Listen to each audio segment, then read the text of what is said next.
I'd like to know what they pay. $27? I bet it's more than that.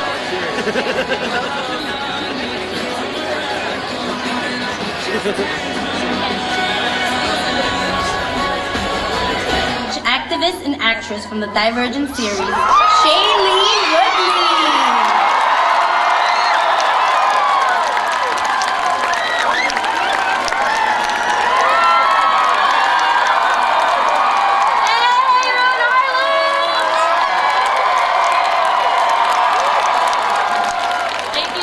Can we just acknowledge how beautiful this day is, by the way? It's so beautiful out here! Awesome. Well, I'm here today because I need every single one of you to know that our voices matter. Yes. We're living in a country right now where at the moment the establishment is trying to squelch democracy in every way possible, whether it's through the open-closed primary system or the fact that at 18 we're still not automatically registered to vote as citizens. It's crazy to me. Yeah. We saw it in New York City where 127,000 people alone in Brooklyn who were registered Democrats were turned away at the polls for being affiliated with a different... It's crazy! We saw it in Arizona and in Chicago, and we're seeing it already begin in California. Our greatest defense against tyranny is our right to vote, and we need to remember that. They tell us, the system tells us that all odds are against us, CNN, NBC, but guess what? It's not up to the pundits, to the media, or to the DNC. No amount of pressure is going to suppress our hope and our belief in political reform, social justice, and equality, right? Right?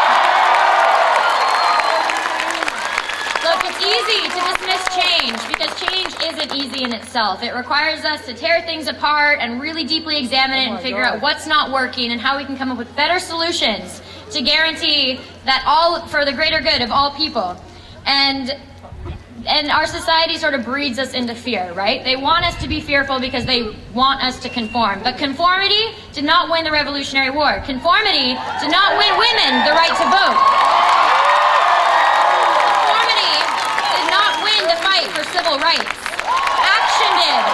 And perseverance and mobilization and communication and patience. And that is something that they're really underestimating. They're underestimating our patience because they're all about instant gratification, convenience over consistency, right? Martin Luther King Jr. was a profound organizer.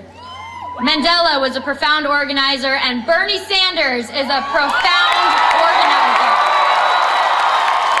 He has taken all of these grassroots movements that have occurred all across America, Black Lives Matter, the feminist movement, climate change, deprivatization of prisons, and he's given all of us a voice. So no movement is alone anymore, you guys. We're all in this together, and that is amazing.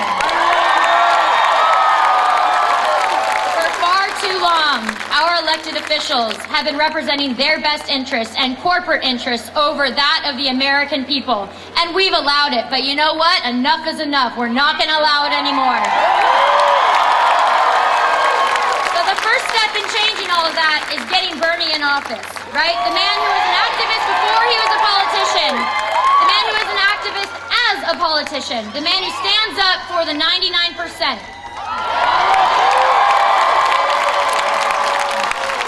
But we have to remember, once he's in office, our work is just beginning. We have to continue to be the wind beneath his wings. This is, as Bernie says, this isn't about him, this isn't about me, this isn't about you, it's about all of us.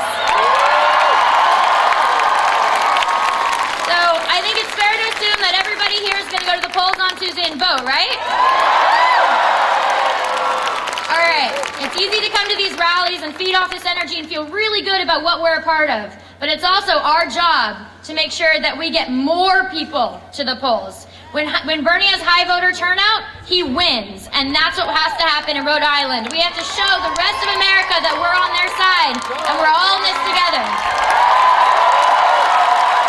So take a vow here today to bring at least 5 new people, not your family, not your friends who are already going to vote, 5 new people with you to the polls on Tuesday. Also take a vow to spend at least 1 hour volunteering. You can phone bank. I phone banked and cooked and had my headphones in. You can do it. You can multitask. Go door to door. It's really easy, you guys. It's a great way to get involved in your community, and it's the only way we're going to get Bernie Sanders in office. So